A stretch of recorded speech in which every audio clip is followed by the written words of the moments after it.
I'm Julie Saunders. I'm Jan Wilson. Julie and I both have experience as school librarians, and we've worked together as district library leaders. In each episode, we'll dive into our profession with interviews and meaningful content to inspire you. We're not experts, but we're pretty close.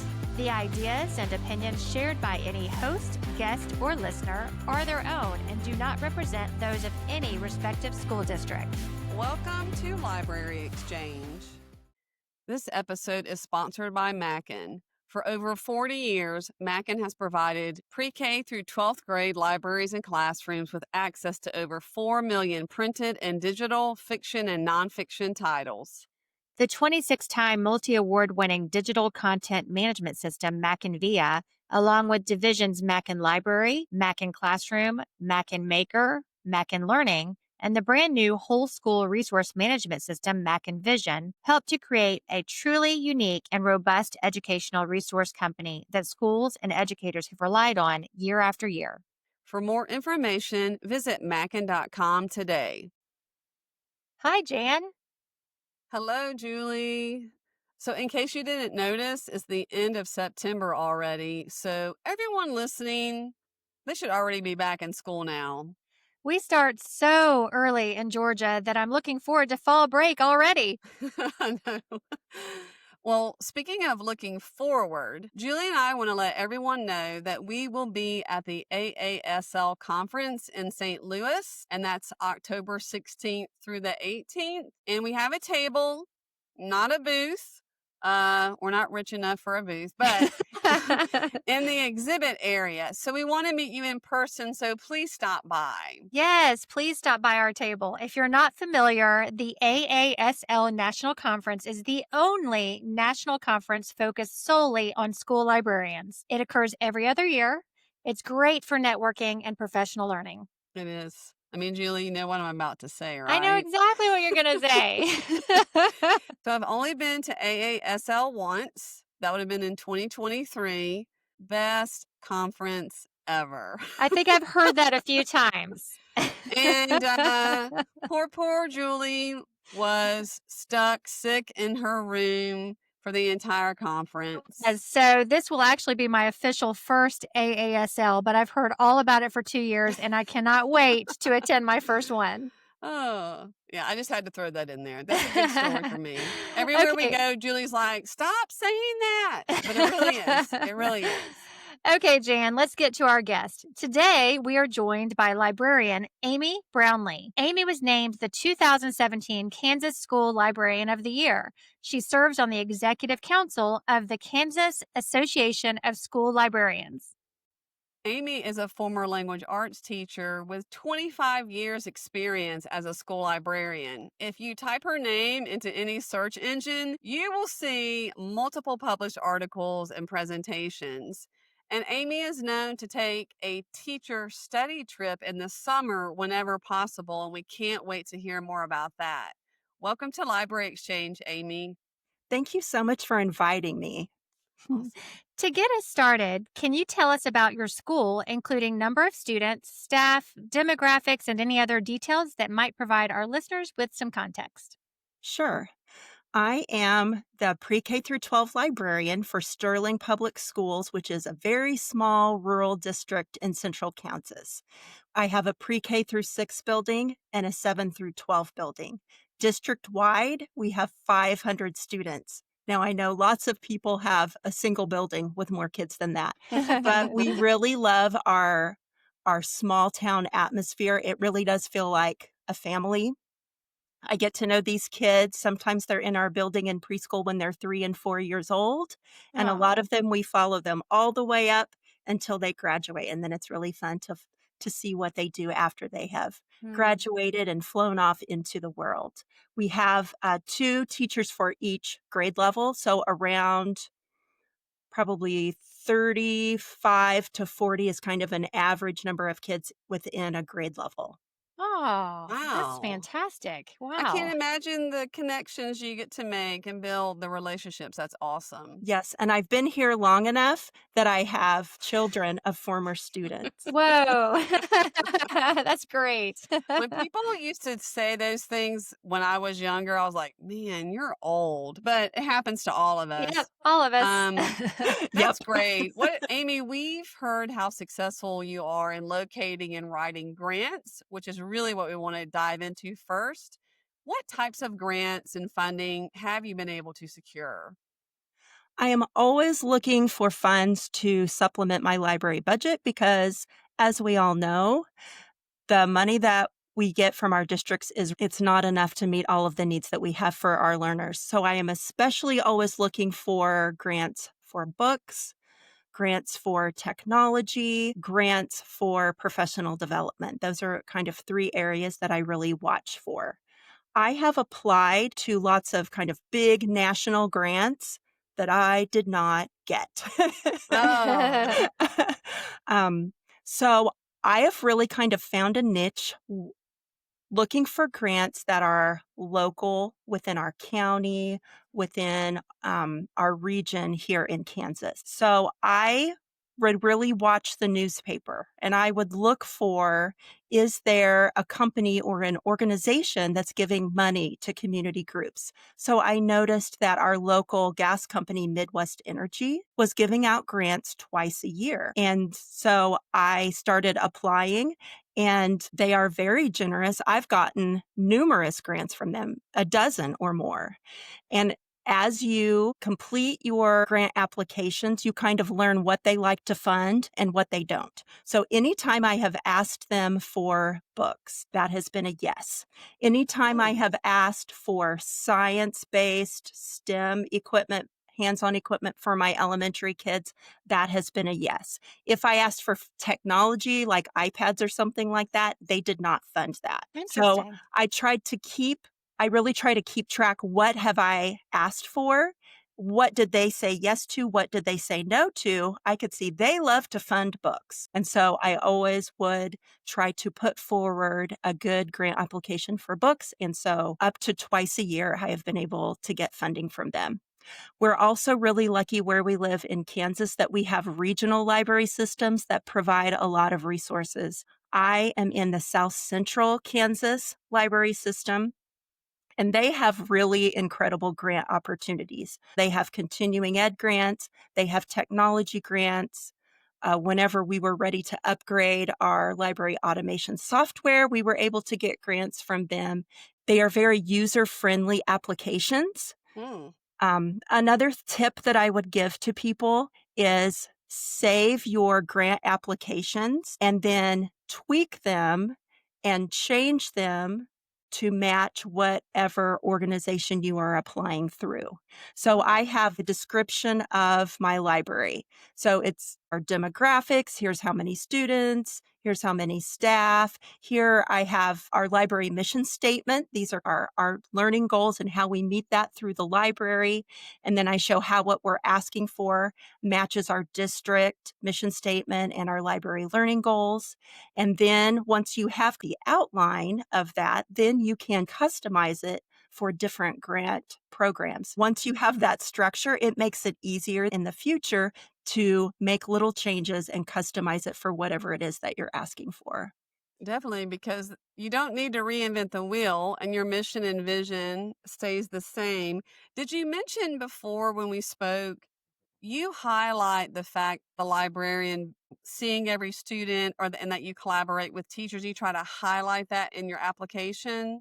Absolutely. So I always like to explain the reach. How many students are going to be affected? And I talk about how I'm going to use it. So, for example, when I first started in this library, the biographies were old and crusty. So we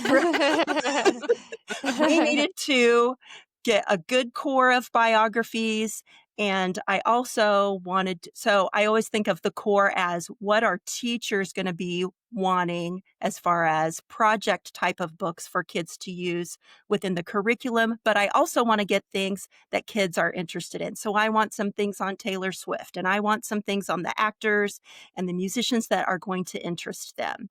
I put in this grant application and talk about the number of students that are going to be affected. I'm going to use some to read out loud. I'm going to talk about, I know this teacher, and this teacher will be using these books every year in their classroom for projects. So when you can really show someone this is going to get used extensively, then I think it really makes them more apt to choose your application to fund. Do you tend to use the actual numbers of students or percentage wise? And I just wonder, being in a smaller school, is it more impactful if you say percentage? Because it would be 100% for some of your grade levels since they are so small. That's true. And that's a great point. Sometimes our grant program is going to literally reach 100% of our students. It's amazing. It's Yeah. Yeah, amazing. I mean, but that's a selling point when you write that. Yeah, I see a biography back there on the cart behind you, like a who was. Yes, It does not, absolutely. that one does not look old and crusty. I actually just cataloged it today. Our Okay. our older our original copy of it got some juice spilled on it, so the pages Oh, were no. red. But that's actually a series that we got a grant for a couple of years ago, and it was kind of instigated by a 6th grade teacher, and she wanted students to read a short but interesting biography on a person and then create a podcast, Oh, what a talking great about the life activity. of that person. And so we were able to put in a grant application to a local organization, and they chose to fund it. I always say this is going to affect 260 kids this year and Wow. also each year in the future, because those are going to be library resources that are shared and continue to be used throughout the years. I'm sure that the librarians listening are really appreciating all these tips and tricks on grant writing. You've been so successful with that. Did you I can't remember if Jan asked this, and we may have to cut this out, but did you give us the estimated total for all the grants you have secured over the years? I have. A few years ago, I added up what I had, and then I've been keeping a running total since then. My current total is $97,000. Wow. Oh, that is incredible. So it's true. You actually can get grants when you Yes. send those applications in. It is. And I will tell you, out of that total, I have 2 what I would consider bigger grants. I got one for $20,000 that was a matching grant. That's another thing that you will see sometimes, Oh, where somebody will offer a matching grant, and so you need to find support either within your school district to match that amount or from a community fund or something like that. So we got a $20,000 matching grant, wow. and then another year we got a $15,000 technology grant. But other than those, my grant totals have been sometimes a $25 grant up to Right. $3,000, but most of them are around $350, $500, $600. And if you keep at it and if you stay consistent with those sources that you know are are really like to fund schools, like I found that Midwest Energy that was very generous, and you kind of build a relationship with them, I think they feel an ownership in what you are achieving in your program, and they will be very faithful to fund you. And I always try to then take a photo of students using the items that were purchased with the grant. So the kids reading the books, the kids using the STEM equipment. And I don't just email it, I print it and I do it in a paper letter and have also, I write a handwritten thank you note and I have the students write a handwritten. I Oh, don't have yeah. every student do it, but a handful of students write a handwritten thank you note with their artwork to send to that company Mhm. so Aw. that they know that we appreciate it. And it's really built a nice relationship, and they've continued to support us over a number of years. The little personal touch shows an investment on your part, and then they want to continue to have this happen for you with your students. Amy, another thing that we read about you, we've also spoken briefly, is you've been on some amazing trips for educators. and you were able to take those trips and then come back and provide learning enrichment for your students. So, can we talk a little bit about that now? Absolutely. I have become aware of professional development that is available for teachers. And I'm a person that loves to travel and I love to learn. So when I can combine those two things together, I am in my element. I am doing a happy dance. It is the very best thing. So, what is really amazing is that there are a lot of opportunities for teachers to travel and learn that are fully funded or Wow. partially funded. So, my first big travel and learn opportunity was back in 2010, and it was a Fulbright group projects abroad. It was a month in Ethiopia with the Ethiopia Reads organization. So, Whoa. so there were 12 teachers from the United States that were selected. All of your travel fees are paid, so your plane ticket, all of those kinds of things, your lodging, your food while you're traveling. So what we had to pay up front, we had to get some immunizations, so that's gonna be based on where you're going. So your health kind of things, you're gonna take care of that. You have to have a passport. There was a maximum that they paid on our plane ticket, and there are rules because it was a federal grant about which airlines they could use and things like that. And because I was flying out of a small regional airport, my plane ticket went a little bit over the maximums. I had to pay maybe $300 Okay. towards that. Wow. But other than that, you bring your spending money and the entire trip is planned for you and you have the most amazing opportunities. So we got to go into Ethiopia Reads libraries. Of course, our favorite days is when we got to meet students. We got Hmm. to go into schools, observe lessons. My favorite day is when we got to read with groups of students, read out loud to them. So that was a lot of fun. And then you are learning about the history, the culture, the education. You get to be a student.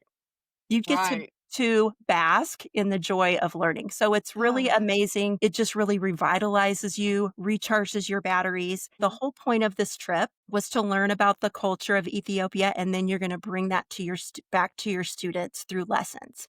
So one of my favorite ways to do that is to purchase cultural items in Ethiopia that I could bring back to kids. So there is a lesson that we learned about from one of our mentor teachers on the trip that's called entry points. So that's where you're going to bring back a cultural artifact to your students and you're going to hand it to them and they get to explore it. Now, I tell them to use their four senses to explore it because don't lick it. I I'm with elementary students, so somebody was thinking that. Okay, explore it with your four senses, and then they have a list of questions that they're supposed to talk about with their small group. What do you think this is made out of? What do you think it's used for? Was this made by a person or by a machine? How long do you think it would take to make this? So I would divide a class up into four groups and I would have four items that they would explore and then we would rotate them. And then at the end, I would tell them the answers to those questions and I would show photos of them being used by people in Ethiopia. It's a really exciting hands on way for the kids to learn about the culture. And then, of course, I brought back books. We played games that kids play in Ethiopia. We sang songs. We tried Ethiopian food. One of our teachers had a side gig as a caterer, and so she Mhm. offered to make the Ethiopian recipes for us. It was just a really fun way to bring the culture of Africa to my students. We do not have a diverse population. So I have the goal of bringing the world to my students. So that was an amazing opportunity. It's amazing. I mean, you're fully immersing the students in the culture without them having to go there. A sense of wonder, having them investigate, express what they've learned. It's amazing. Just don't taste the objects. No Right. licking. Right. So, Amy, can you tell us some other places that you've visited? Yes. In 2024, I applied for a national endowment for the Humanities Summer Teacher Institute. So they offer a wide variety of institutes each summer. The one that I was selected for was called Using Graphic Novels to Teach Social Justice. It was a Oh. 2-week opportunity held at San Diego State University's Center for Comic Studies. So we went there and just were immersed in everything having to do with comics and graphic novels. There were K through 12 teachers there from all around the country. And then at the end of our 2 weeks, we spent our last 4 days attending Comic-Con International, which is a huge international comic book and pop culture convention. And then what I hadn't realized is that Comic-Con actually has sessions especially for librarians and educators to teach you Oh, about I had no idea. yes, integrating comics and pop culture into your classroom. I So didn't know that that either. yeah, Great. that was great. And then this past summer, I took an international trip. It was a transatlantic study trip for teachers to Germany. And this was a 10-day trip. It was sponsored by a German organization whose goal is to build transatlantic relationships. When a lot of people from the US think of Germany, we think of World War II and we think of Mm. Hitler.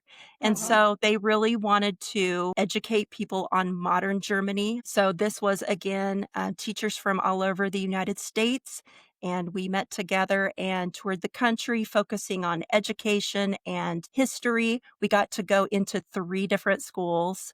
We got to meet German students face to face. They gave us tours of their school. We had conversations together, and it was a really excellent experience. Wow. And then my last one is the White House History Teacher Institute. So that was a week in Washington, D.C. And again, it was all expenses paid, your travel. You get $1,000 stipend that you apply to your travel and your evening meals. And then the White House History Teacher Institute takes care of your hotel, breakfast, and your lunch. So it was field trips to different historical places in Washington, D.C., and really great master teachers on site giving ideas about how to integrate all of these things into your lessons. And again, elementary, middle, high school teachers. I was the only librarian on this particular trip, but really big variety of teachers. And I learned so much just when we would have conversations with each other about this is how I do this in my school. There was a teacher who works at a bilingual school that's French and English, and she Wow. teaches 3rd grade. So that was amazing to hear about. There was a teacher that works at a Department of Defense school. And so she kind of talked about her Wow. experiences. So it's amazing, not just for your learning, but also you're building this amazing network of educators across the US. Wow, so rewarding. Yeah. All of those trips you described and the connections you get to make with others and that are educators also. It blows my mind. It's so Well, great. well, for someone who loves to travel and learn, you've hit the jackpot. I Uh, mean, right. Definitely. that's awesome to hear. Thank you for sharing that. So before we go, Amy, please remind us where we can contact you or follow you on social media. I am on Instagram and Blue Sky at Amy Brownlee 93. And I also have a blog that's bibliobrownlee.weebly.com. Thank you for joining us today. Thanks so much for having me. I loved our conversation. We've exchanged ideas. Now it's time for the recap. It is always such a pleasure to learn more about the size and types of communities that each of our guests work with. What a wonderful experience for Amy to be able to get to know each and every child in her building and then be a part of their lives as they matriculate through school all the way to graduation. Yeah, I love that. I love that story about that. It's amazing. And she also mentioned off air that her youngest patrons visit the library daily. Such a dream for a school librarian. It is. Julie, so let's review for our listeners her tips for writing grants, or as you like to always say, tips and tricks. Did you know you always say Do tips and I? I like your tips and tricks. Oh. So I'm using it for you instead. Okay. One, she emphasized that since she was not successful in receiving the big, larger national grants, that she looks for local grants in her county, in her region. And then when she's completing the application, we have to use our math skills, librarians, but she recommends use the percentage of students or the number of students it will impact and emphasize which one has the greater number. Yes, absolutely. She really painted a picture for us that anyone can secure a variety of grants Hmm. with a variety of award thresholds. Yes. After doing it for so many years, she tracks the organizations she receives awards from for specific items. And that's so helpful because each year she can tweak her applications to customize for future grants. She explains that much of the grant application asks similar things, and that those similar things often involve student reach, enrollment needs, etc. Right. You should only maybe have to change some of your numbers and what you plan to use the funds for. So that was great. It reminded me of when I worked in a high school library. I gave the same advice to my students that we want everyone to leave with as well, which is grants are out there. You just have to go and find them and maybe start with your state library association. Yeah. Um, Um, yeah. oh, go. Well, I was just going to say, I know this is in addition to the college application process that you were mentioning, but I especially love how she makes the businesses who award the grants feel that they have impacted the students directly by taking pictures and printing the pictures and then handwriting the thank you notes from her and her students. I can just imagine in those local businesses, they have a bulletin board probably displaying all those thank you Right. notes. And that Yes. really helps them share in the joy of student impact instead of the grant just being a financial transaction. Right, show them that you appreciate it. Before we get off the topic of the grants, I do want to let everyone know, in case you haven't looked at some of these, EBSCO and DEMCO on their website both have a list of grants for libraries. And there's a list specifically to support school libraries on EBSCO. If you just use the keywords Connect EBSCO Grants. And also DIMCO, they have a free grants database that you can search on their website by state. And a lot of these are not limited to books or software. You can include materials for your grant ask. And Julie, dynamic shelving is such a big topic right now. And we want to offer our students author visits, or maybe you need soft seating or other furniture, or maybe just a rug for your read alouds. But I just went to the website and searched Georgia, and there was $257 million Whoa. available. Wow, great Yes. resources. I guess I could Yes. say great tips and tricks, Oh, Jan. yeah, yeah, yeah. Let's talk about her traveling, Julie. Wow, right? The travel grants just really sounded incredible. To be able to immerse yourself in learning about libraries and schools in other countries, and then to bring back the artifacts to provide learning experiences for your students, that just sounds really amazing. Yeah, she talked about how they can understand how others live or live, depending on what the artifact was. But this really sparks that wonder stage for students when they're holding something, or any of us. It really kind of makes us ask more questions like, what is this? Where did it come from? Right. How is it used? But they have to use their 4 senses, not their 5 senses. Well, I really hope that this episode inspires others to put some effort into writing grants. The students at Amy's school are just so lucky to have her. She models that joy of lifelong learning and really has shown her commitment to seeking out the best resources for her school library and for her students. Yeah, she had a lot to offer. Don't forget, you guys, you can follow Amy Brownlee on Instagram and Blue Sky at Amy Brownlee 93. And she also has a great blog, and that can be found at bibliobrownlee.weebly.com. We look forward to you tuning in to our next episode. Make sure to visit our website at www.libraryexchangepodcast.com. You'll find episode notes and links. You can even submit your questions or inspiring stories that may be featured on the podcast. If you're looking for some swag for your library or book-loving friends, visit libraryexchange.etsy.com. That's a lot of URLs, so I'm glad you had to say all of that, Julie. Thanks for joining us. We can't wait to have you back for our next episode of Library Exchange.